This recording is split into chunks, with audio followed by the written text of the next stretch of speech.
So, conservatives are melting down again today. Okay, I'm sorry, when aren't they, though?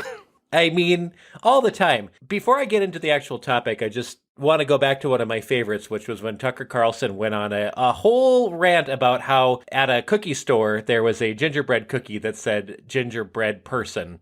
It made me laugh so hard because what do you want to see on that gingerbread person? No, it's a gingerbread man. So you need to see to see a dick and balls on there? It needs its cookie dick to be there?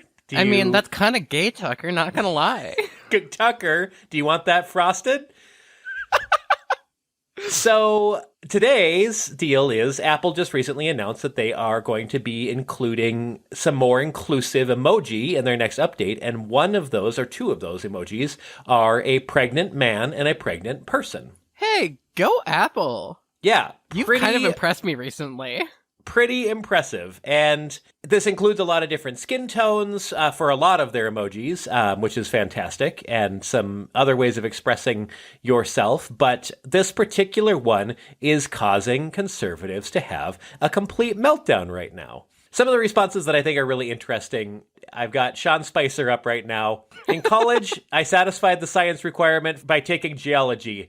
Now I see what I missed. Those biology classes would have helped me explain the new pregnant man emoji. All right, Sean, hot take there, bud. Whoa, crazy. Men can be pregnant? It's almost like trans people exist, guys. It's almost like trans people exist. And that's the point. I mean, that's where, of course, trans Twitter is just sort of laughing, going, all right, y'all, like your whole biology argument that comes with this is just completely inane because you've missed a large segment of our society that is trans people. So I like the Apple ones. The Apple ones actually look like the people are pregnant. I'm looking at the Unicode ones, and they just like they're people with beer bellies.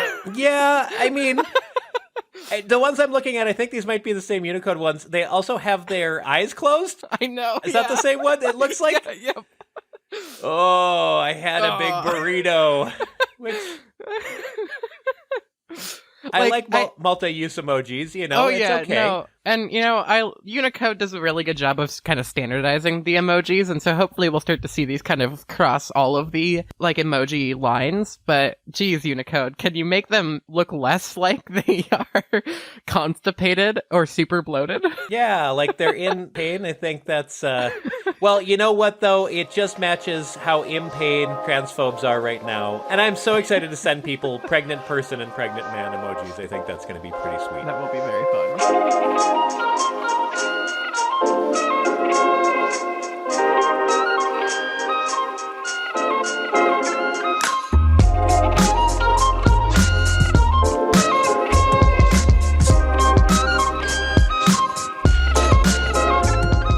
Hi, I'm Anna, a transgender person. And I'm Cam, your dad.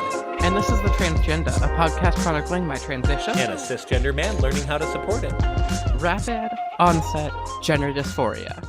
Now, trans people, stop, don't run away yet. I promise you, I hate Abigail Schreier as much as any trans person on the fucking face of this earth. But we gotta talk about her, because she is, for whatever reason, the hill that conservative transphobes will die on. Now, I'm going into this without knowing anything about Abigail Schreier, so I'd love for you to maybe... I know quite a bit about rapid onset gender dysphoria and the absolutely toxic conversation that evolved into, but who is Abigail?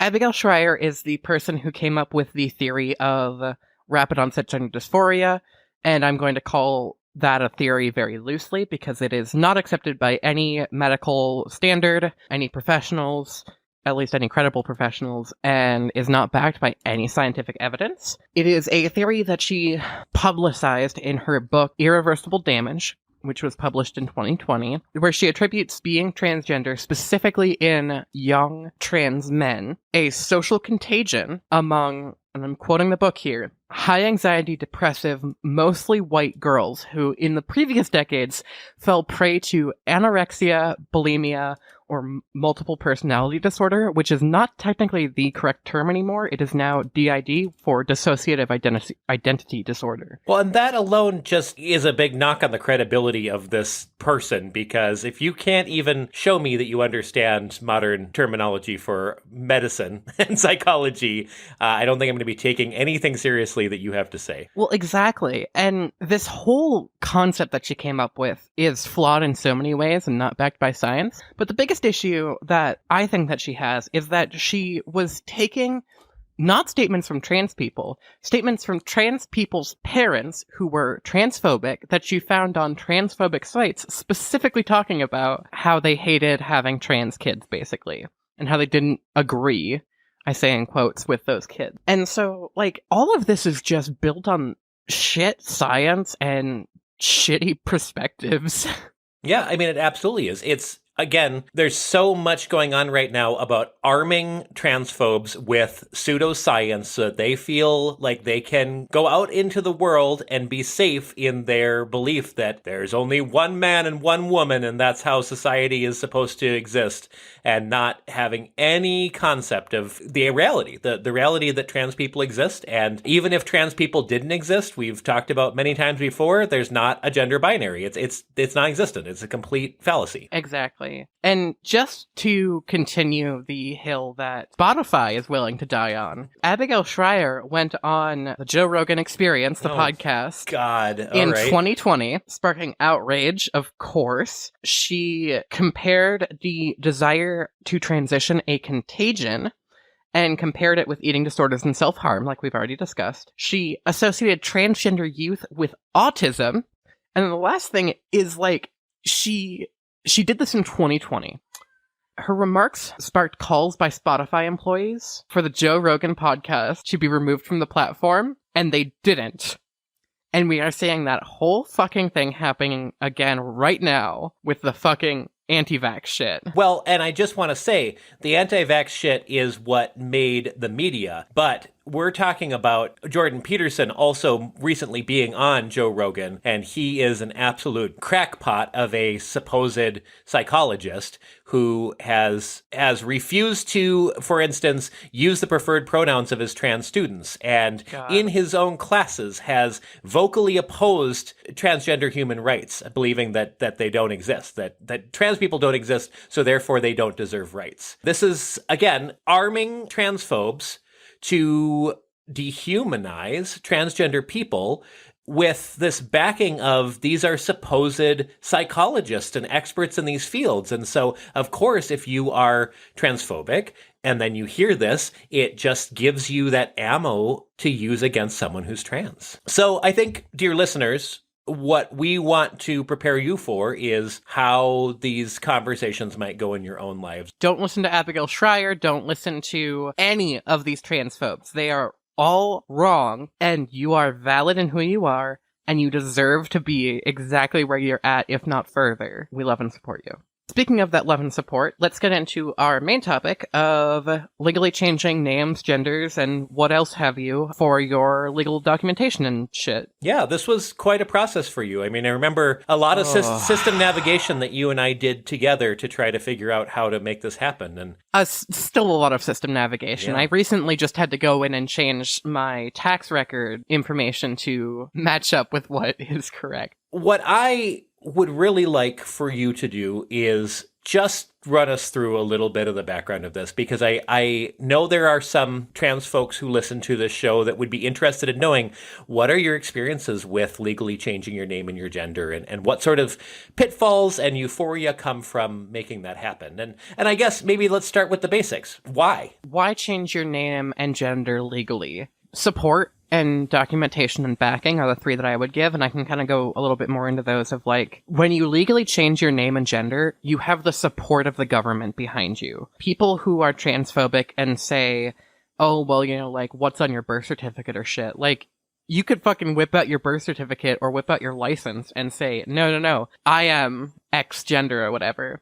So that's sort of like the support of like, you have the governmental backing. Documentation. You have it documented that you are who you are and nobody can take that away from you. And it's so rare to feel like the government has your back at all. Exactly. I think in general, but especially as a trans person. Yeah. So seek that. Yeah. And so those two things especially are really helpful as a trans person fighting for your own rights and everything and just being recognized as who you are. Absolutely. I went through the process of changing my name and gender in Minnesota, which I know a lot of our listeners are listening from Minnesota. For those of you who are not in Minnesota, your local laws may vary, and also do not take my advice here as legal advice. I'm not a lawyer. I don't have a law degree. Please, if you have any questions or anything, go talk to an actual attorney. They will be able to help you much more than this podcast can. Well, and I want to point you to a really specific resource, which is the National Center for Transgender Equality. They have an entire part of their site that is dedicated to law in general, but in particular identity documents and privacy,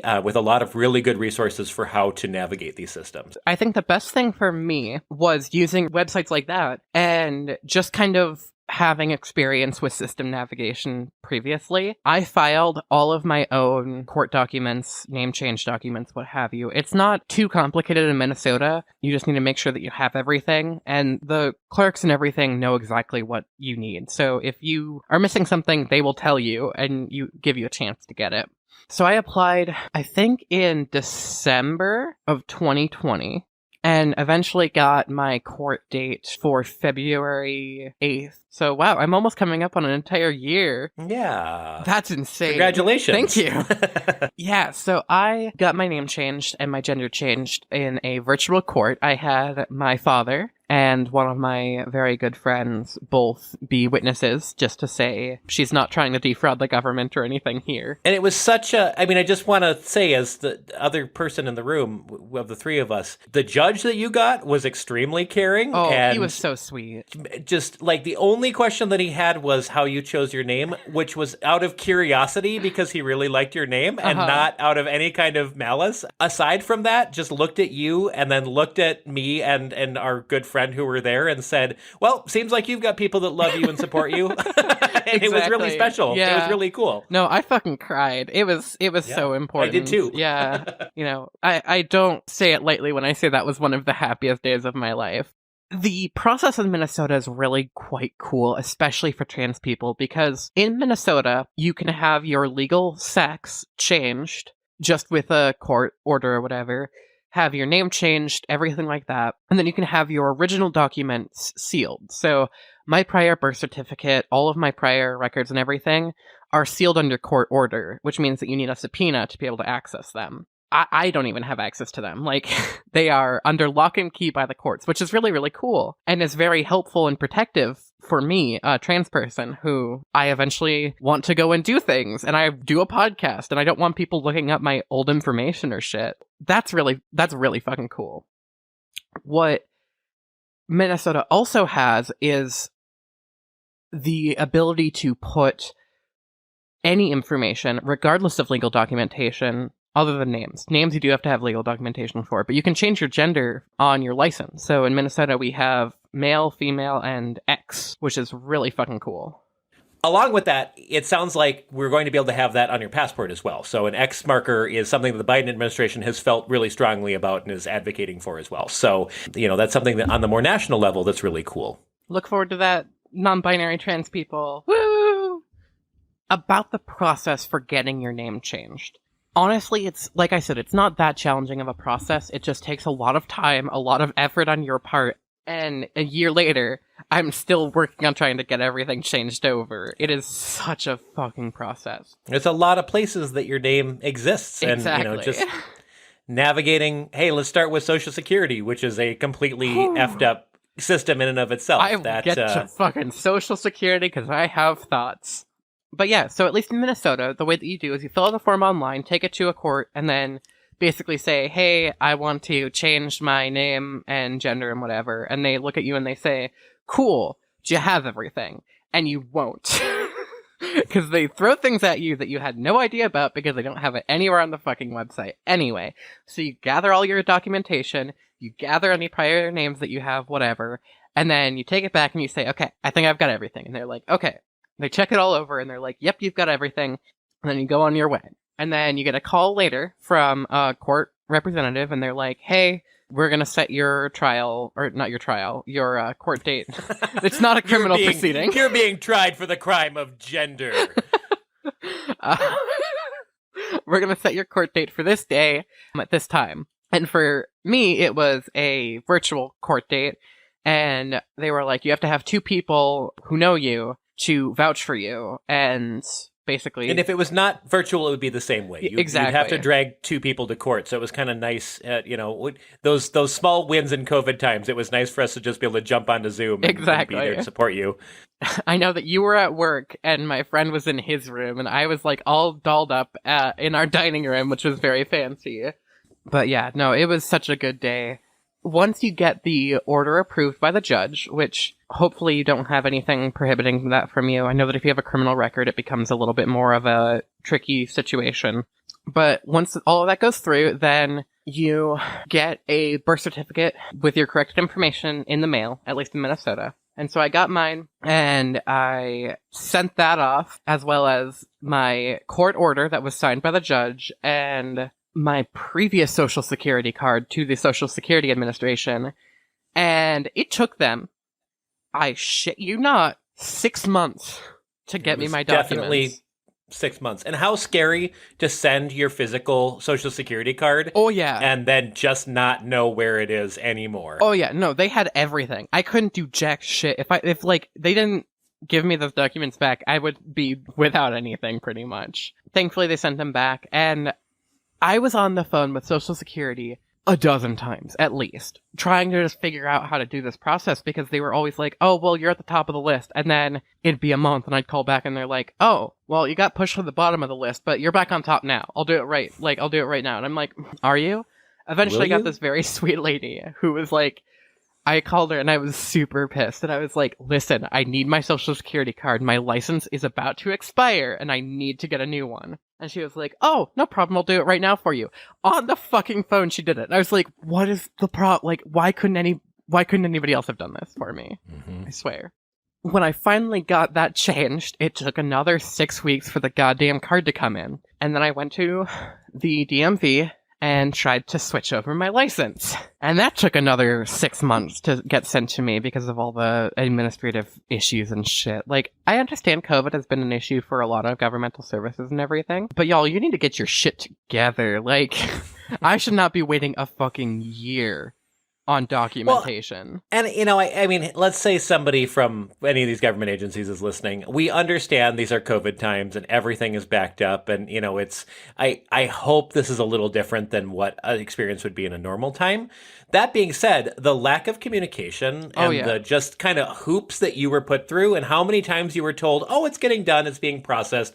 I mean, it took a whole year from just when you were starting to deal with the original name change, gender change issues to when you finally got a copy of your driver's license that you could show an employer and say, no, this is my real name now. Exactly. Well, I was walking around with my fucking paper one, and in that time frame, I think I'd gone through like 2 or 3 different employers. And so they would all fucking be like, well, do you have your physical ID? And I'm like, I do not. This is all that I have because they will not send it to me. And I think I actually got it like December of last year is when I actually fucking got my license finally.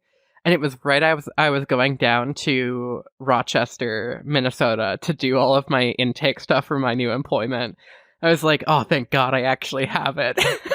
That's such good timing. Oh my gosh. Yeah, and I really hope that my experience is not the experience that most people have. God, it really feels like I got fucked over left, right, and sideways with how much of the runaround I was having to be put through. Well, can I just share with you, I think this is important because I wanted you to talk about this process because I think it's going to be challenging regardless of where you live, but there's something to be grateful for in living in Minnesota. So I want to share with you 2 that I've pulled up. So a lot of states in the U.S. require that a physician sign off that you have received a surgical procedure specific to gender reassignment in order to have a birth certificate certificate change. And in Georgia, that was one of the ones I decided to pull up. That happens, but you also receive a birth certificate that doesn't show a marked as amended. So it is a new birth certificate. There's not a seal option that I can see from the law here. So again, there's some precariousness, but there's also sort of the, okay, at least it's a new birth certificate. Arizona, though, requires either they're calling it in their law sex change operation, okay, and or a chromosomal count that establishes the sex of the person is different than their original certificate, which, as we talked about last week, is extremely problematic as a non-scientific measure for gender. Yeah, I'm very happy that I live in Minnesota and I was able to get this changed in Minnesota, because I did have to have a doctor sign off saying that, I have gender dysphoria, and that a name change is going to be beneficial to my care as a person, which, side note, shouldn't be necessary. Just saying, you can go and get married and change your name and not have a doctor sign off on it, but whatever. Or a psychologist. Or a psychologist. Which might be necessary for some people. Yeah, you know what? Anytime you have to change your name, now you have to go and get a psychologist to sign off on it. Yeah.